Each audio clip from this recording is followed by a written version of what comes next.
Hello. Hi, Maria. welcome. Glad you're here with us.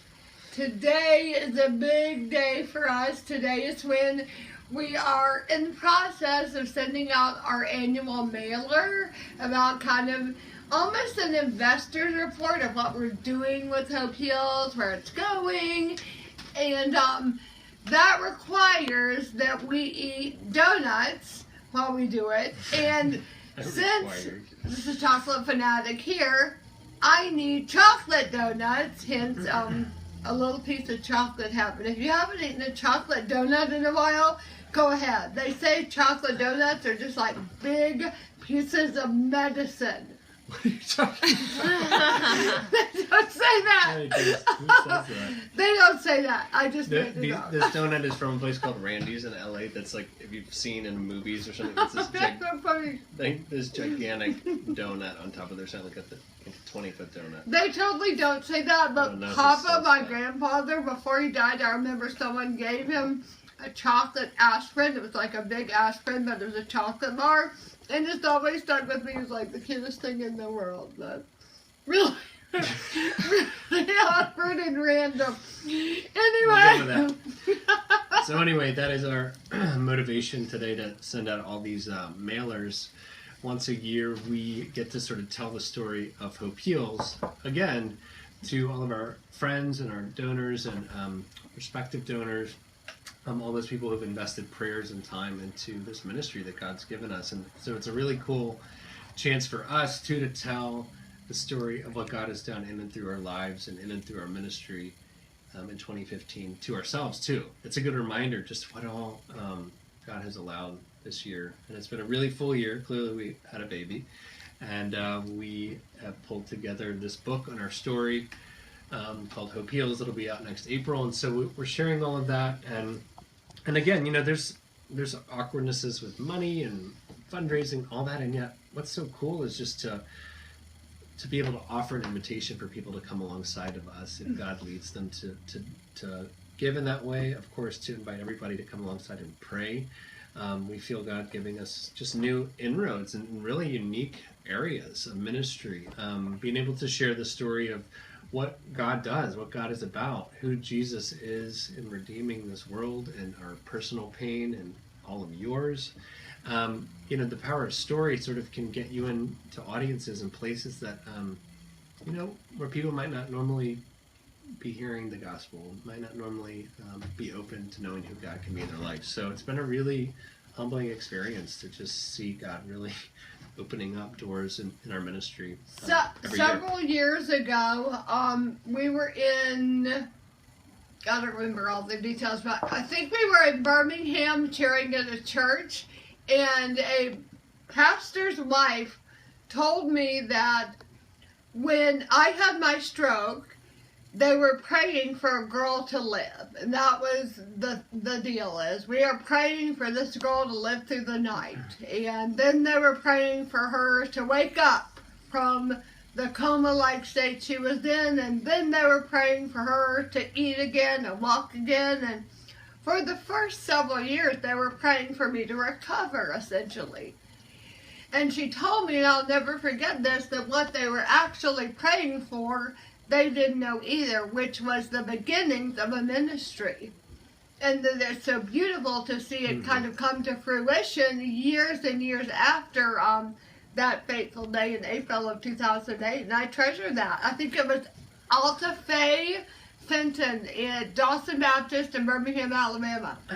And this weekend we get to share with a bunch of the supporters of a hugely influential ministry in our lives, Johnny and Friends. So if you've ever heard of Johnny Erickson Tada, she's a world famous woman, a Bible teacher, a speaker, a disability advocate, an artist who happens to be quadriplegic, and she has used her great tragedy and her weakness to show the perfect strength of God in her life. And so she's been a huge encourager and a mentor for our ministry. And what's cool is Hope Heals, which is our 501c3 faith-based nonprofit ministry, whatever you want to call it, has really started pretty similarly to Johnny's own ministry. And she, when she was 17, broke her neck in a diving accident. And just over the years, God really revealed that He had a ministry to be birthed out of her misery. And that is such a hopeful idea, that the great place of our pain could be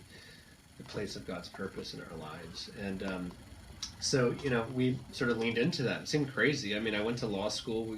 Half the reason we moved out to LA was for me to go to Pepperdine.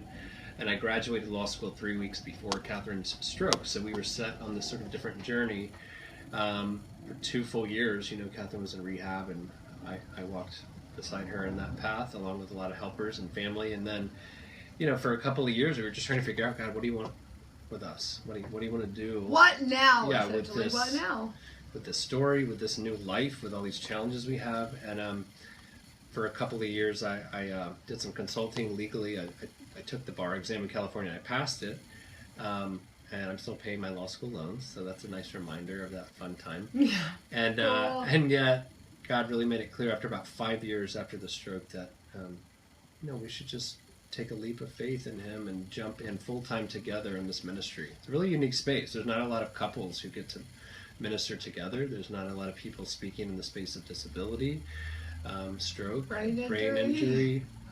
So we really do much feel less Christian. Yeah, much less with a Christian angle, with an angle of hope.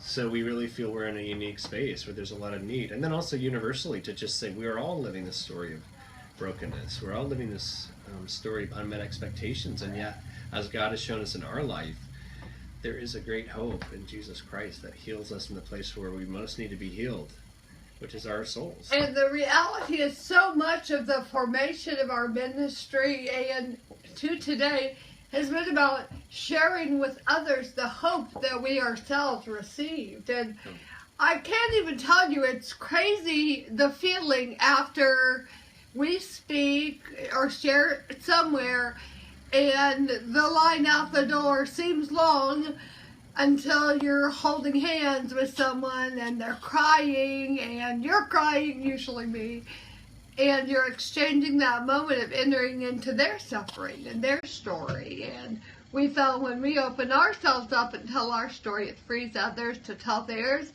And there's this beautiful energy, life-giving thing happening where we are just co-laboring with them. Excuse me. We are Just too much medicine. Yeah, too much medicine. We are getting the opportunity to steward their story with them for that moment. And we found such comfort in the cycle. It's been so beautiful to see others share their worst moments. And we know and we've seen and we share out of the reality that God uses the very worst for the very best. And over and over and over again, we need to be reminded of that story and re-narrate suffering so that we hone in on, from dramatic tragedy comes new life, comes this amazing new thing, new day. The morning comes after the morning. And it can. I think, Yeah, it has the I think, point. we don't always find new life in the midst of death. But when we've given our life to Christ, when we've connected in relationship to God, in this way of letting go of ourselves, then we find these things that we never thought we could find in the midst of pain and suffering. They say suffering is the present that no one wants, but once you accept it, it's something you cherish and treasure, and you would never give to anyone else because you hold it dear to you. And that's bizarre, and I would say you're insane if I heard that, probably before I had a stroke. And now I'm to the place, and granted it's been over 7.5 years, but I'm now at a place I can say that. Mm-hmm. Like, I treasure and champion what these last 7.5 years have meant, even though I would have never wanted this gift in the first place. And that's pretty weird. Yeah. So we're grateful, guys, for all of you who've come alongside us. I mean, so many times we'll meet people to this day who said, I got an email asking for me to pray for you when Catherine first had her stroke, and I've been praying for you for 7 years. I mean, it's unbelievable the amount of people who walked on this really hard journey with us. And I know we would not be here today, and I say with conviction that I don't think our son John would be here today. I'm not sure if our marriage would be here today. I just can't even overestimate the power and the impact that all of you have had on our lives. And again, what's so cool in the kingdom of God is that, the platform or the story we're getting to share, there's this ripple effect that we pray will bring people to know Christ. And you've been a part of that. So it's so powerful just when we pour into each other, when we give what God feels us, leads us to give or pray or do or whatever. Nothing's wasted in that. And his economy is not exactly the same as the world's economy. There's just this impact that is so profound. So thanks for being a part of that. We'd love to send you one of these mailers if you want one. If you've already gotten mail from us or donated or whatever, you'll probably get one here in our database. But we have this beautiful graphic design quote from our book, and our dear sister Alex Wolf designed this beautifully. Yay, Alex Wolf, you're amazing. So, we love you. We love you, Al. That's the back, and then this is the front with all of the information of just what God's done in our year, and it's such a gift to get to share that with you. So we'd love for you to read that and engage it if you want, and email us at giving@hopeheals.com if we can add your address to our database and send you this mailer. And thank you, friends, for journeying with us. Didn't look like there were any questions. You had some fans from Auburn that were tuning in. Hey from Auburn and all my sweet Alabama folks and Georgia folks. Hey, everybody in the South. Y'all are so wonderful to us. We wanted to take just a moment and tell you about what's coming up for us in the next few weeks. I'm speaking in Grapevine, Texas at a women's Christmas tea on December 5th. If you're in that area, please join us.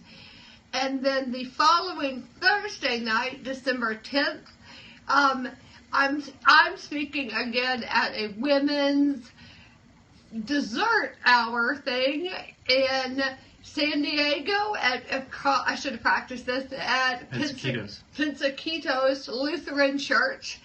And then the next day, and this one should be really cool, try to come. We are both speaking all weekend at our beloved Seasons weekends that are so much more than a conference. They are an experience weekend. It's a retreat, basically, in what's it called? Temecula, California. So stay tuned for us in the next few weeks. And the speaking is just one of the things that we get to do. So we love to engage in person. Obviously, we do a lot to leverage all the digital technologies we have available today, which is amazing, like Periscope, to get to chat with people around the world. And God's brewing a lot more things in our heart and in our ministry. So 7.5 years have gone by, and God has brought us to this place, and we're grateful to go another 7.5 and see where he takes us then. But and then 7.5. Maybe not that many. Yeah. We'll just go ahead and be done by 8, 7.5. How many years is that? 50? 56. Yeah, we'll be 80. We'll be pretty old by then. 88, yeah. I already feel old, I know. Yeah. Anyway, thank y'all so much for tuning in always. I just want to encourage you, if you're watching this, the coming holidays can be such a wonderful time for so many people for so many reasons. But it can also be very dark and complicated, and a lot of family dynamics and a lot of history, a lot of problems, a lot of pain. And I just want to encourage you that there is always hope, even in the darkest times, and that if you are headed into a season that's going to be tough, lean into that. Let yourself feel it. But no, you are going to come out of that. God has given us seasons in life, and there are certain times when we go into the pit, the darkest, deepest valley, and yet the beauty of 1 Peter 5:10, you suffer a little while, the God of all hope brings you out of that. And aren't we grateful we are coming out even if there is hardship? And that's kind of the whole story around here is on the other side there is just beauty and redemption. So thank you Very so good. much for tuning in. See you next time.